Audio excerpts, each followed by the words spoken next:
আমার ছেলেটা যে দিন দিন কেন এমন হয়ে যাচ্ছে, এটি তো আপনার প্রশ্ন। এটি যদি আপনার প্রশ্ন হতে হয় তাহলে দুটি বিষয় মাথায় রাখতে হবে। আমরা কিন্তু এই কথাটি মাঝে মাঝে বলি যে পরিবার যেমন ছেলেটিও হয়েছে তেমন। কথাটা কিন্তু ভুল নয়। অর্থাৎ আপনার পরিবারের সদস্যদের আচরণ তার মধ্যে প্রতিফলিত হবে। অন্যদিকে আরও একটি ব্যাপার আছে, সে প্রতিদিন কার সাথে মিশছে, সে কি করছে, সেটিও কিন্তু একটু গুরুত্বপূর্ণ ব্যাপার।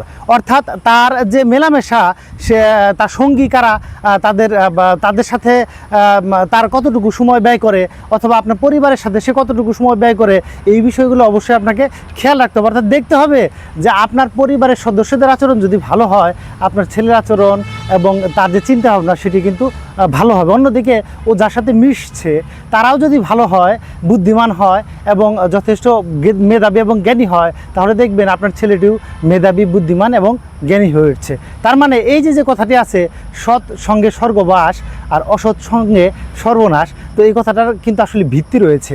তাই আপনি আগে আপনার ছেলেটি এমন হয়ে যাচ্ছে কেন তা খুঁজে বের করার আগে খুঁজে বের করুন আসলে কার সঙ্গে থাকছে, কি করছে, সে বিষয়টা খুবই গুরুত্বপূর্ণ।